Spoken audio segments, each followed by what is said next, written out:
Hi, this is PA Camping Dad, Doogie. Quick video request of how exactly I use these my prusik loops to hold on my underquilt.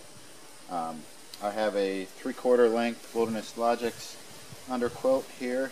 I slightly modified the original suspension. The original suspension had a single loop. I don't know whether he's changed it. I bought this a few years ago. But it had a single loop that you clipped onto the suspension or the knot of your gathered end and just stretched it around. The one thing I didn't like is it tended to pull the hammock up like this when it was on, especially with a longer hammock. It was fine with the double nest when I started, but when I went to the 11-foot hammock I found that a bit annoying, although it worked fine. But then I had to do some modifications. Number one, I made my own quilt and had to come up with a suspension method that I liked better, and I also wanted to be able to stack this quilt. So I ended up cutting the original suspension and just put mitten clips on the end. So each side just has a length of shock cord, 1/8" shock cord with a mitten clip on each end. So the way that I mount this is I normally throw it in my hammock so that it's off the ground. Make sure that it's right side up, and I keep the head end consistent. I clip one side to my prusiks, the mitten clips,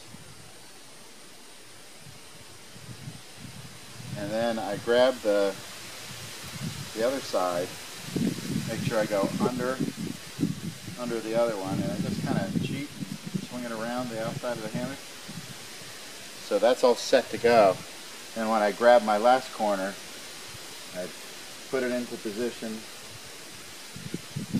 get it out of the hammock, and now the underquilt won't hit the ground. Come around the outside of my hammock and clip her in. And that's pretty much all set. I'm going to go to a different angle to... Okay, well hopefully this angle works. A little breezy today. One thing you got to make sure, I've heard stories of people missing their hammock and trying to sit in the underquilt, and the underquilt suspension will not hold you. I have not tested that myself, but I believe the stories I've heard.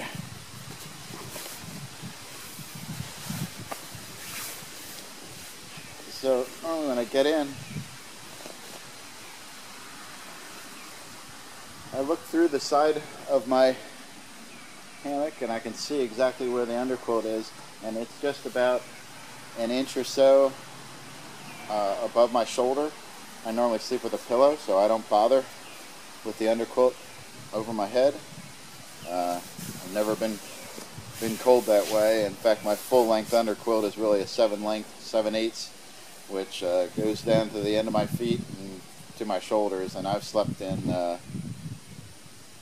almost single digits. I think it got down to 11 was the coldest that I've been out. And I did have this quilt stacked with my longer quilt.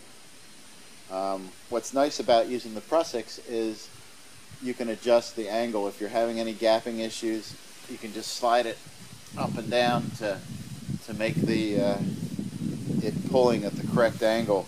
But it's been fantastic.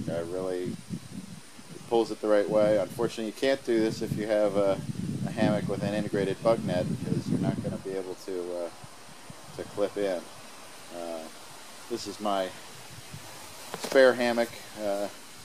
My main hammock that I showed in my last video is packed away, as I'm going to be leaving in a day to go for a week in the Adirondacks. Hopefully more on that later. Hopefully this shows you the basics of how the prusik works. And once I get it dialed in, I rarely have to change anything. It's been good, and you can slide it up and back along there a fair amount if you want. But as I said, once I get it dialed in, I normally just put it in and never have to touch it. Just clip her on. Well, that's it. Get out there and have fun. Bye.